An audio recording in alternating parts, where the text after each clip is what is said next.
living on poverty wages and didn't even know it. We felt like to be debt-free was so worth any sacrifice that we could possibly make. I love thrift stores because they're like a treasure hunt. You're spending 10 cents on the dollar.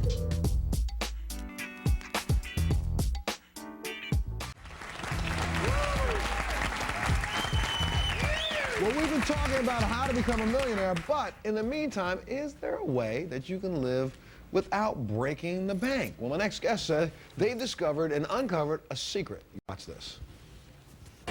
I'm Annette. I'm the mom of America's Cheapest Family, and we have 5 kids. When Annette and I got married back in 1982, I was earning $6.50 an hour as a paste-up artist, and Annette stayed home and stretched our pennies until they begged for mercy. We were living on poverty wages and didn't even know it. We felt like to be debt-free was so worth any sacrifice that we could possibly make. Sacrifice is part of life. The only thing we've ever borrowed money on is a home. First home we paid off in 9 years on an average salary income of $35,000. Life is full of sacrifices, and to reach any financial goal, there are going to be some. I love thrift stores because they're like a treasure hunt. You're spending 10 cents on the dollar. Man, this is a phenomenal deal. This wasn't in the ad. 99 cents for whole wheat bread, really a good price. When was the last time you heard somebody brag about paying retail? Hebrew Nationals, 50% off. They are $2.49. Got a dollar coupon. We're getting beef franks for $1.49. Even though this wasn't our normal shopping trip, we spent $40 and we saved $50, which I think is pretty good odds. What we've been able to do by stepping out of the corporate world and taking a lesser salary has been incredibly rewarding. Getting to help my kids be successful in school, in college, in their sporting activities is hugely rewarding. And even if for some reason a lot of money comes in, I don't think we're going to change our lifestyle very much. I tell people, just picture the Beverly Hillbillies without the mansion, and you've got us. Please welcome Steve and Annette Economides to the show. You know, I gotta tell you though, your name kind of falls in there. Economides, economy, doing it economically. When did all this penny pinching begin? From day one of our marriage. Really? I mean, the two of you got together and said, you know what, let's see how much money we can save. Or somebody had a conversation, right? Okay, before we got married, we had several people tell us, you know, Steve, you ought to work 2 jobs, and Annette ought to work 1 job, save all the money you can, and be in a house in 3 years because you don't want to live in an apartment. Well, what Annette wanted to do was she wanted to learn to make a home and to work at home because she never had. She knew how to boil water and scramble eggs. Gotcha. So you decided to work at being a mom. Right. Took a look at, when we took a look at the tape, you go to thrift shops to buy clothing. Right. And one of the things people don't understand about it, some people are, I can't do a thrift shop because it's secondhand. However, do you know that thrift shops also go and collect all the damaged goods sometimes from vendors? How many people in America have clothes in their closets with tags on? How many of you people out there have them? Okay, so you can find things at thrift stores. You can find things at thrift stores that still have their tags on, that have never been worn. Take a break. When we come back, I'm going to go down a whole list of stuff. You have ways to save money when you get gas, right? When you fill up your tank. Yeah. You have ways to save money when you buy clothing, buy food. Absolutely. Do you ever go go to movies? Sure. Sure. Do you Use a save coupon, money on though. Use a coupon. How about to get the popcorn at the movies? Coupon too? Sometimes they have one. Yeah, Get no, one, we get do one have a free. coupon. We do have coupons for those. See, all right, let's find out about it. We'll come back, we'll take a break, we'll be back, and we'll also get a chance to meet your kids because didn't we challenge the family to do something crazy? $50. We sent your kids out to a thrift store and told them to come back with clothes, a whole outfit.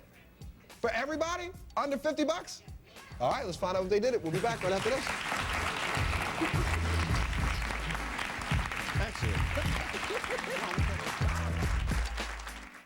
Let's check our walkie-talkies. Okay. Annette, we got some deals here on whole grain bread. It's 9 grain bread. How many do you want? Wow. Hey, flip it to the side and read me what the protein gram count is. Well, Steve actually came up with the idea of using the walkie-talkies so that we could talk to each other when we were in different parts of the store, and he wouldn't have to kind of walk all over the store to find me to ask me if something was a good deal or how much we should buy of an item, that kind of a thing. Well, They're the Economides, better known as the cheapest family in America. And you know what we did? We put you to the challenge. We said we're going to send all 5 of your kids out to see if they, well, we said 4 of them. Yep. 4 of them out to see if they could spend $50 and come up with an outfit for each one, correct? That's what we claim we did, so please welcome Annette and Steve's children, Rebecca, Roy, Joseph, and Abigail to the show. Stand right over there, guys. Thank you so much for being here. Thank you so much for being here. Now, we asked you to go to the thrift shop or go to the store and come back with an outfit for each one of you, and collectively it couldn't cost more than $50. So let me see here. I'm going to start with Roy. Roy, raise your hand. All right, Roy, step on up there. Let's see what you got on. Roy has on a Future Star shorts, and he also has on a party T-shirt. The shorts cost $4. The T-shirt cost $2. His outfit was a total of $6. Excellent. Good job. Joe, step up for a second. Now, Joe really kicked it in here because he's got some Docker slacks, got a Calvin Klein shirt. The Docker slacks cost $5. The Calvin Klein shirt cost $8. Total of $13. You go ahead, rock on. Becky, step up for a second. She's got on is it a Hallie Bob? Hallie Bob? Yep. I don't shop for name brands, so I don't know, but okay. yeah. It's a Hale Bob jacket, and she has Athletic Works tank top. And she has on Steve Barry's pants, which is really like, think about this. If we rolled into any store trying to get a workout outfit like that, come on, $50, right? All right, so what do we got here? The jacket, right there, $4.50. The tank top, $1.50. And the slacks were $3. There you go. Total of $9. But Abby, step on up here, darling, for a second. Because Abby, see, we set them out and said, can you dress all 4 of them for $50? And guess what? We didn't make it. You know why? Because Abby got that beautiful evening gown and broke the budget right there. We were coming in really good. We were well under $50. But that beautiful evening gown cost $25, bringing the total to $53. So you did it. It's good that Mom and Dad can set up a plan to meet the challenge, but guys, come on, how difficult has this been living with frugal parents like this? Is it tough? No. You have fun at this? Yes, Yeah. it's a treasure hunt. Everywhere you go. Everywhere we go. What's more fun than the treasure hunt? There you go, you're right. Back on it, yes.